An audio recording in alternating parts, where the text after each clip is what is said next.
Hey everyone, finish reading the latest issue of Ranger Academy, issue 8. Well, this issue was quite the smack in the face. We pick up where the last issue left off. Sage has morphed into a Green Ranger to defend her friends from something in the battle matrix. Tula helps Sage battle glowing tentacles reaching out of the walls.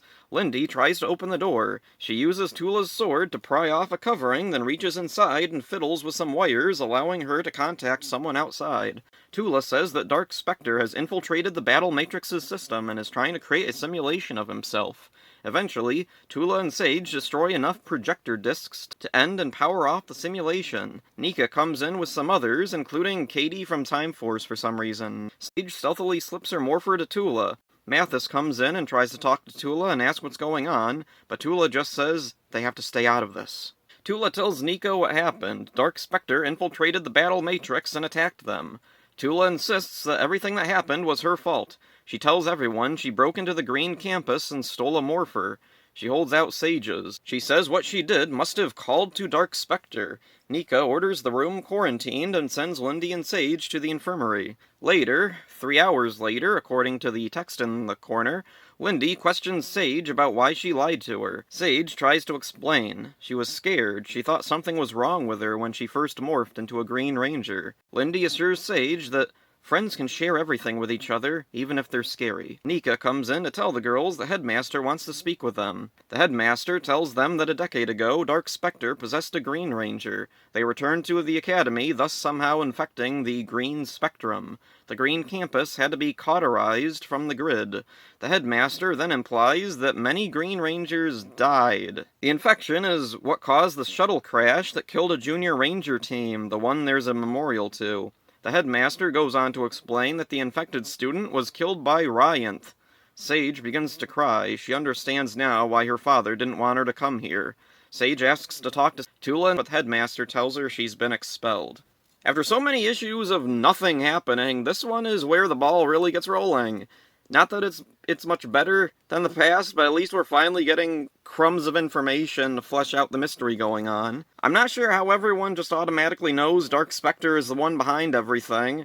The tentacles don't really resemble him at all. It's so weird that in issue 7, there were, like, tentacles or whatever that did kind of look like Dark Spectre, but they were so abstract in the artwork, I wasn't sure, like, are they supposed to literally be there, or just in the characters' minds? The other weird thing is, are tentacles even a thing associated with Dark Spectre? The only thing I remember him doing in the show is spitting a fireball at Andros with some effort. Scorpius had tentacles. Are they thinking of Scorpius? I get the feeling this is just a consistent problem across most of Boom's Power Rangers comics.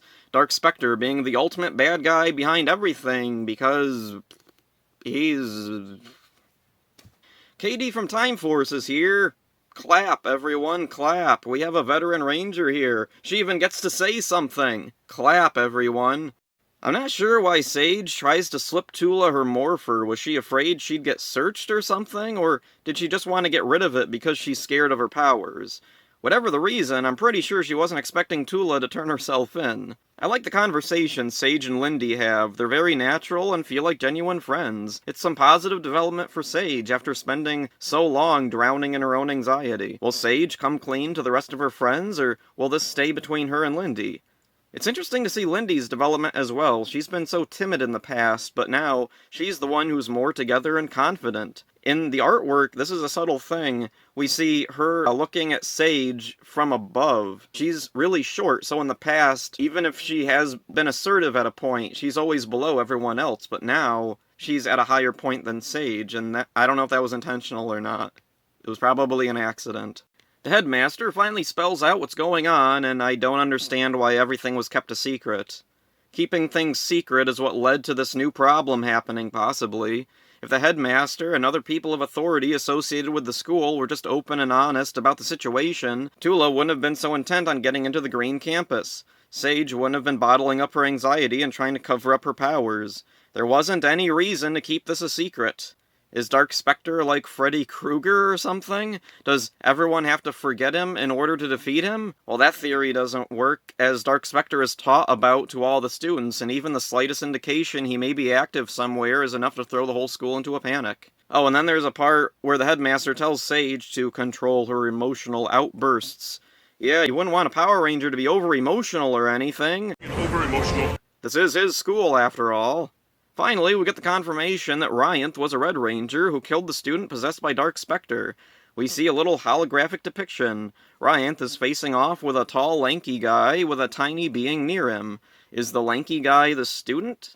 His stance doesn't appear to be aggressive. He looks like he's backing away. The little being near him, who's that? Could it be a baby Sage? He loved you too. Remember that from the first issue? Is this the he Ryanth was referring to? So, what does the future hold? Will Sage get to keep her powers? What about Tula? Will she come back? Is the threat that attacked them really Dark Spectre?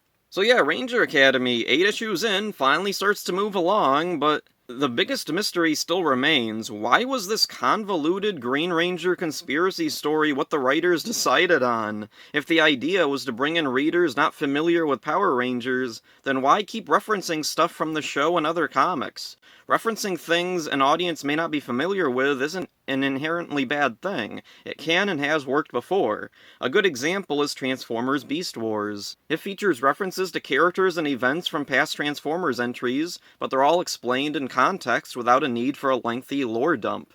For an example closer to home, Kaizako Sentai Gokaiger. Nearly every episode of this Super Sentai series features either a returning character from the past, or a deep-cut reference to an event or theme from past seasons. Despite heavily focusing on 35 years of history, Gokaiger is one of the most accessible series of Sentai there is. Several people who watched it became Sentai fans even without knowing anything about other seasons. What helped Gokaiger and its accessibility was that the audience learns what's going on along with the main team. The titular Gokaigers are new to Earth and unfamiliar with its heroes. When a veteran ranger or element of any kind shows up, they don't always know what or who it is, and have to learn. I think that's what Ranger Academy should have done. Have a team of characters unfamiliar with Power Rangers. When an old character shows up, don't have them just be an interchangeable cameo. Actually have them contribute to the story. Have Sage and her friends hear tales of their exploits, learn who they are. As it is, Ranger Academy has a similar problem to Megaforce. In Power Rangers Megaforce, the Rangers are given access to a database of Ranger history. Despite this, they appear perplexed at times to things they should know. Other times, they see something totally alien that doesn't fit in at all with Ranger history and act as if it's normal. It's like stepping into Ranger history. Ranger Academy supposedly teaches the students based on the accounts of other Rangers. Why don't they ever discuss what they've learned? Why don't they ever apply what they've learned to their situations? Again, Gokaiger handles this beautifully. Sometimes an obstacle would present itself and the team transforms into a past team with some unique ability to overcome it. Ultimately, Ranger Academy suffers from a lack of imagination. It's a bog-standard magic school teen drama with a horribly convoluted mess of a conspiracy being spearheaded by a shady school. Maybe future issues will clear things up more, but at this point, I think the comic's current style is set in stone. We won't see any fun adventures with Sage and her friends. No heroic moments. Just more twist reveals and uncovered conspiracies. So that's it for this one. Hope you enjoyed it. See ya. It's like stepping into Ranger history. Not really.